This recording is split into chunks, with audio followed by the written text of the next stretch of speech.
నమస్తే welcome to four sides TV. మానవుని అవసరమే నూతన ఆవిష్కరణలకు నాంది పలుకుతోంది. అందుకు మానవుని మేధస్సు సహకరిస్తోంది. కొంతమంది ఇన్నోవేషన్ పేరుతో వేల కోట్లు ఖర్చు చేస్తుంటే మరికొందరు అతి తక్కువ ఖర్చుతో నూతన ఆవిష్కరణలు చేస్తున్నారు. నూతన ఆవిష్కరణలకు ప్రభుత్వాలు ఆర్థిక సహాయం అందిస్తే మట్టిలో మాణిక్యాలను వెలికి తీయవచ్చు. సిద్దిపేట జిల్లా చిన్నకోడూరు మండలం పెదకోడూరుకు చెందిన అమరేందర్ అనే యువకుడు రైతులకు ఉపయోగపడే అద్భుతమైన యంత్రం హార్వెస్టర్ను రూపొందించారు. రైతులు పండించిన వరి ధాన్యాన్ని వడ్లగా మార్చడానికి మాత్రమే ఇప్పుడున్న హార్వెస్టర్లు పనిచేస్తాయి. అయితే అమరేందర్ తయారు చేసిన హార్వెస్టర్ వరి ధాన్యంతో పాటు అందులో నుంచే బియ్యం కూడా వచ్చే విధంగా 2-in-1 గా హార్వెస్టర్ రూపొందించాడు. చిన్న సన్నకారు రైతులకు ఉపయోగపడే హార్వెస్టర్ పై మరింత సమాచారం మా ప్రతినిధి దయానంద్ అందిస్తారు. మనిషి మేధస్సును ఉపయోగించి కొత్త కొత్త పరికరాలను కనిపెడుతూ ఎంతో ఉపయోగించినటువంటి సైన్స్ ఇప్పుడు టెక్నాలజీ అందుబాటులోకి రావడం జరిగింది. ఈ నేపథ్యంలోనే గ్రామీణ యువతలకు కూడా ఇప్పటికే నైపుణ్యం కలిగినటువంటి యువకులు కొత్త పరికరాలను తయారు చేస్తూ సత్తాను చాటుతున్నారని చెప్పవచ్చు. ఈ నేపథ్యంలోనే సిద్దిపేట జిల్లా చిన్నకోడూరు మండలం పెద్దకోడూరులో ఓ యువకుడు తన కొత్త మేధస్సును ఉపయోగించి కొత్త పరికరాన్ని తయారు చేసిండు. అది ఏ విధంగా ఉంటుందో అడిగి తెలుసుకుందాం. చెప్పండి అన్న, మీరు కొత్తగా తయారు చేసినటువంటి పరికరం ఏంది? ఇది మనకు 2-in-1 ప్రీవియస్గా వచ్చిన హార్వెస్టర్ ఏంటంటే ఓన్లీ వరికి వస్తాయి, వడ్లు వస్తాయి. ఇలా ఏంటంటే 2-in-1 వడ్లు వస్తాయి, బియ్యం వస్తాయి అన్నట్టు. ఎందుకు తయారు చేయాలనిపించింది? దీనివల్ల ఉపయోగం ఏంది? రైతులకు కళ్ళలు లేక ఈ ఒక మడి 2 మడులు ఉన్న ఇబ్బంది ఉంటారు కాబట్టి ఎండ పోసేదానికి కళ్ళలు లేక ఈ ఒక మడి ఉన్న 2 మడులు ఇబ్బంది కలగకుండా వాళ్ళకి అదే ట్రావెల్కి మిల్లలో పోయే ఖర్చు లేకుండా ఇక్కడనే మనకు ఇదే అందుబాటులో మిషన్లో మనకు అప్పటిదప్పుడే మనకు ఎంత కావాలంటే ఎన్ని క్వింటల్ కావాలంటే ఎన్ని క్వింటల్ అంటే అన్ని క్వింటల్ వాళ్ళకి ఎంత మొదలు కావాలంటే అంత మొదల మేము రైస్ ఇది చేస్తాం. ఈ ఐడియా మీకు ఏ విధంగా వచ్చింది? ఎందుకు తయారు చేయాలనిపించింది? మాది కూడా రైతు కుటుంబమే. మేము కూడా ఫేస్ చేసినాం. ఇటువంటి ఏంటంటే టయానికి ఆటోలు రావు, కళ్ళలు లేవు, వర్షాలకు ఇబ్బంది. ఇది దాని గురించి ఒక 1 year నుంచి నేను బాగా చూసి దాన్ని చూసి ట్రై చేస్తే ఈరోజు సక్సెస్ అయ్యింది.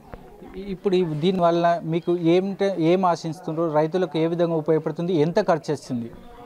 మా ఖర్చు అంటే మాకు వర్క్షాప్ ఉంది, మాకు వర్క్షాప్ ఉంది కాబట్టి నాకు ఏమో కానీ మనం ఐరన్ డిపోలో కొన్ని సామాన్లు కొన్ని ఆన్లైన్లో సామాన్ తీసుకుని కానీ లేకపోతే బయట మనకు ఎలక్ట్రికల్ సంబంధించిన సామాన్ తీసుకునే అంతే తప్ప కానీ మనకు వర్క్షాప్ ఉంది. దానివల్ల మనకి ఏం ఖర్చు అంటే మనం బయట తెచ్చుకునే వస్తువులకే ఖర్చు అవుతుంది. అందుకే ఇప్పుడు ప్రభుత్వం ప్రోత్సహిస్తే ఇలాంటి ఏమైనా తయారు చేసి రైతులకు అందించగలుగుతారా?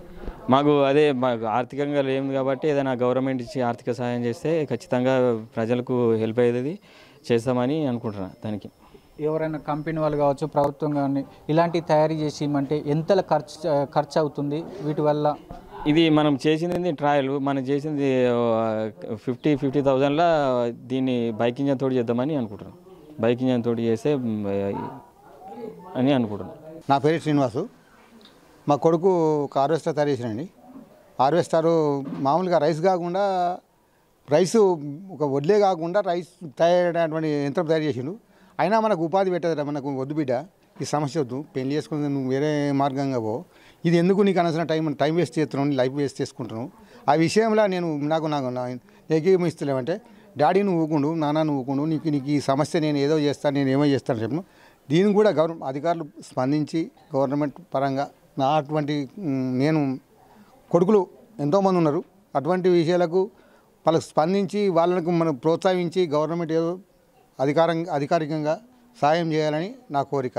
కాకపోతే ఇంకోటి ఎరికైనా ఇటువంటి ఒకటి మామూలుగా రైసే వస్తుంది, వడ్లకు ధాన్యాన్ని తీసుకుపోతుంది. కాకపోతే రైస్ బియ్యం వచ్చేటువంటి యంత్రం తయారలేదు. ఏడాది నుంచి కష్టపడ్డాడు నా కొడుకు.